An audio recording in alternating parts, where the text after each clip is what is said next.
Hello दोस्तों, जय श्री कृष्ण, राधे राधे। आज का वीडियो एक कमेंट के ऊपर है। जो एक भाई ने मुझे कमेंट किया था, ये बोल रहे हैं, हेलो सर, नमस्ते जी, आपने अच्छी वीडियो बनाई है। मुझे इको बहुत पसंद है और मैं इसे टैक्सी बिजनेस में लेके आना चाहता हूँ। आप ये बता सकते हैं, क्या इको का इंजन ड्राइवर सीट के नीचे होने से इसका कोई नुकसान नहीं होता?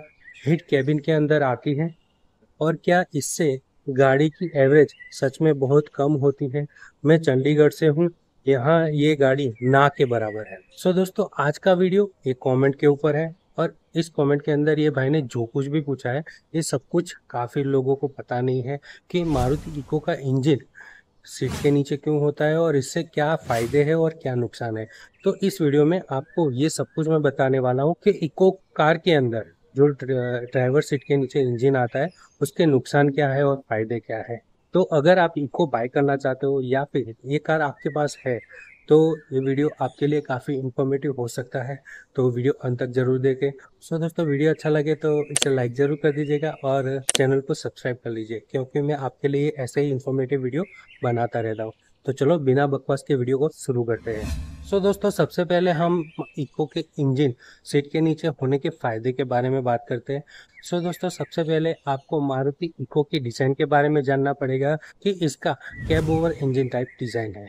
इसमें ज़्यादातर जो भी कार इस डिज़ाइन के साथ बनती है, उन सभी गाड़ियों के अंदर ड्राइवर के सीट के नीचे ही उसका इंजन आता है।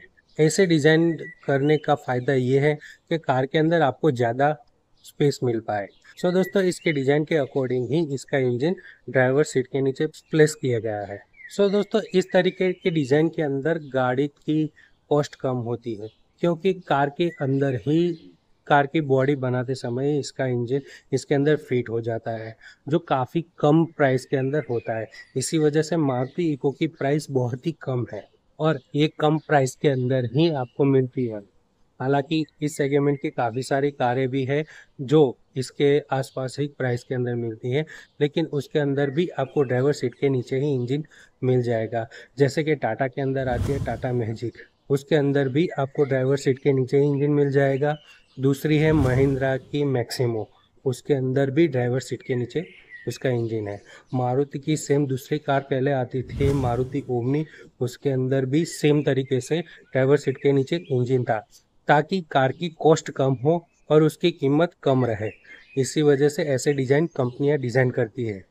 दोस्तों, अगला फ़ायदा है, ऐसी कारें आप कमर्शियल यूज़ में ज़्यादातर ले सकते हो। जैसे कि टाटा की मैजिक का भी आपको पता है, महिंद्रा की मैक्सिमो भी इसी सेगमेंट की है और वो भी कमर्शियल यूज़ में यूज़ करते हैं काफ़ी लोग। और मारुति ओमनी को भी आज तक कमर्शियल यूज़ में ही ज़्यादातर लोग बाय करते थे। वैसे ही मारुति इको को ज़्यादातर मल्टीपर्पज़ के लिए ही लोग बाय करते हैं। मारुति इको में आपको पता ही होगा कि ये कार आपको एम्बुलेंस में देखने को मिल जाएगी। इसके अंदर कार्गो वेरिएंट भी आता है, जो कमर्शियल यूज़ के लिए कंपनी ने लॉन्च किया है और आप इसे फैमिली यूज़ के लिए भी बाय कर सकते हो और आप इसे टैक्सी में भी चला सकते हो। तो इस कार को मल्टीपर्पज़ यूज़ के लिए ही डिज़ाइन किया गया है। दोस्तों, अगला फ़ायदा है इसका सर्विस कॉस्ट और मेंटेनेंस। दोस्तों, इस कार का सर्विस कॉस्ट और मेंटेनेंस बहुत ही कम आता है। सो दोस्तों, ड्राइवर सीट के नीचे होने से इसके अंदर इसके इंजन का एक्सेस आपको आसानी से मिल जाता है। इसी वजह से आपको सर्विस कॉस्ट कम आती है और मेंटेनेंस भी इसका कम हो जाता है। आपके इंजन का कोई भी काम है तो आप जैसे ही ड्राइवर सीट हटाते हो, वैसे ही आपको इंजन का एक्सेस मिल जाता है। तो ऐसे समय में कार का मेंटेनेंस बहुत ही तेज़ी से और आसानी से हो सके, इसी वजह से आपको कम मेंटेनेंस और सर्विस कॉस्ट कम आती है। दोस्तों, अगला फ़ायदा है इसकी बॉडी लेंथ और इसका इंजन बीच में होने की वजह से आपका बोनट आगे से कम होता है और लेंथ कंप्लीट कम इसकी कम रहती है और लेंथ कम होने की वजह से इसकी प्राइस भी कम होती है और इसका जो व्हील बेस है वो भी बढ़ जाता है। व्हील बेस बढ़ने की वजह से आपको कार के अंदर ज़्यादा स्पेस मिल पाता है और कार आपकी ज़्यादा स्टेबल चलती है। इंजन बीच में होने की वजह से कार के अंदर वेट बैलेंस में रहता है और कार स्टेबल होके चलती है। ये फ़ायदा भी इसके इंजन बीच में होने से मिलता है। सो दोस्तों, ये सब इसके फ़ायदे थे, लेकिन अब बात करते हैं इसके नुकसान की। सो दोस्तों, इसमें सबसे बड़ा नुकसान आप सभी को ज़्यादातर लग रहा होगा कि कार के अंदर हीट होती है, इंजन की वजह से हीट अंदर आती है, लेकिन ऐसा नहीं है। ये हीट तभी आपको महसूस होगी कि जब गर्मियों का मौसम होगा, इस वजह से इंजन को ज़्यादा लोड पड़ता है और इंजन ज़्यादा गर्म होता है, और आपको थोड़ी बहुत हीट पहले महसूस होती थी जो ओल्ड मॉडल आते थे उसके अंदर, लेकिन इस मॉडल के अंदर आपको ज़्यादातर हीट महसूस नहीं होती 2024 के बाद में, क्योंकि इसके अंदर आपको हीट के लिए आपको अच्छा खासा सेटअप दिया गया है कि हीट को वो रोक सके। तो मैं चलो आपको बताता हूँ कि इसके अंदर हीट कैसे रोक पाती है। सो दोस्तों, ये है इसका इंजन जो ड्राइवर सीट के एग्जिट बिल्कुल नीचे है, लेकिन आप यहाँ पे देख सकते हो ये फॉयल दिया गया है जो हीट को रोकता है केबिन के अंदर आने से, और इसके अंदर आपको रबड़ की स्ट्रिप मिलती है जो इसको रबड़ की स्ट्रिप और ये फॉयल दोनों ही मिलके कार के अंदर हीट आने से ज़्यादातर रोकते हैं। सो दोस्तों, इतनी भी हीट आपको इन दोनों की वजह से महसूस नहीं होती, लेकिन ज़्यादातर आपको गर्मी के मौसम में ही हीट महसूस होगी, लेकिन इतनी भी नहीं कि आप परेशान हो। और दोस्तों, अगला इसका नुकसान है कि कार की सेफ्टी में इसको काफ़ी फ़र्क पड़ता है, क्योंकि आपको पता ही होगा कि मारुति इको की सेफ्टी रेटिंग पहले 0 थी, लेकिन अभी 2 स्टार सेफ्टी रेटिंग है।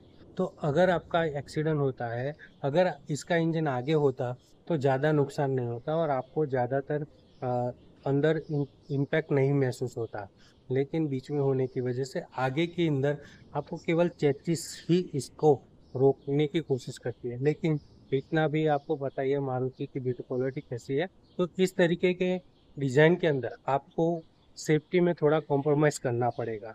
सो दोस्तों, अगला नुकसान है कार के अंदर इंजन की नॉइस आती है, लेकिन इतनी ज़्यादा नहीं आती कि आप इरिटेट हो सकते हो, आप परेशान हो जाओ। हाँ, अगर आप 80 से ऊपर जाओगे तो आपको कार के अंदर इसकी नॉइस महसूस होगी। और जो पहले मॉडल आते थे 2023 से पहले, उसमें ज़्यादा नॉइस आती थी, लेकिन अब थोड़ी बहुत नॉइस में राहत मिल चुकी है, थोड़ी कम आती है नॉइस अंदर। सो दोस्तों, इसका अगला नुकसान है लॉन्ग ड्राइव में आपको कंफर्ट थोड़ा कम मिलेगा। ऐसा इसलिए कि आप अगर इसको लॉन्ग ड्राइव में लेके जाओगे 400-500 किलोमीटर, तो आपको थोड़ा कंफर्ट में कॉम्प्रोमाइज़ करना पड़ेगा। आपको थकान थोड़ी महसूस होगी, कंफर्ट ज़्यादा नहीं लगेगा, तो आपको इसमें ड्राइविंग करते समय इतना आराम नहीं मिलेगा कि आप 400-500 किलोमीटर एक ही बारी में चला सको, तो आपको कंफर्ट की कमी रहेगी इसके अंदर। दोस्तों, आखिरी नुकसान है इसके अंदर आपको हीट होने की, ओवर हीट होने की थोड़ी बहुत संभावना बनी रहेगी। और दोस्तों, ओवर हीटिंग होने का प्रॉब्लम जो है वो इको के अंदर इतना नहीं है, बाकी की कारों के अंदर ओवर हीटिंग का प्रॉब्लम है, लेकिन मारुति इको के अंदर इतना भी नहीं है कि ये ओवर हीटिंग होती है। ऐसे कई केस मैंने देखे हैं जो ओवर हीटिंग के होते हैं, लेकिन उसके अंदर वो ड्राइवर की गलती होती है, उसी वजह से इसके अंदर ओवर हीटिंग का प्रॉब्लम होता है। तो दोस्तों, ड्राइवर सीट के नीचे इंजन होने का ये थे फ़ायदे और नुकसान। तो अगर आप मारुति इको को प्लान कर रहे हो, लेना चाहते हो, तो आप इन सभी बातों को ध्यान में रखिएगा। और अगर आपके पास इको है और आपको इनमें से कोई भी प्रॉब्लम फेस हुआ है, तो मुझे कमेंट करके ज़रूर बताएं। और आपको ये इन्फॉर्मेशन कैसी लगी, ये भी कमेंट करके ज़रूर बताएं। तो ये वीडियो आपको अगर अच्छा लगा हो तो इसे लाइक ज़रूर कर दीजिएगा और चैनल को सब्सक्राइब कर लीजिएगा, ताकि आने वाली सभी वीडियो की नोटिफिकेशन आपको मिल पाए। सो दोस्तों, बस आज के लिए इतना ही। फिर मिलते हैं एक और वीडियो के साथ।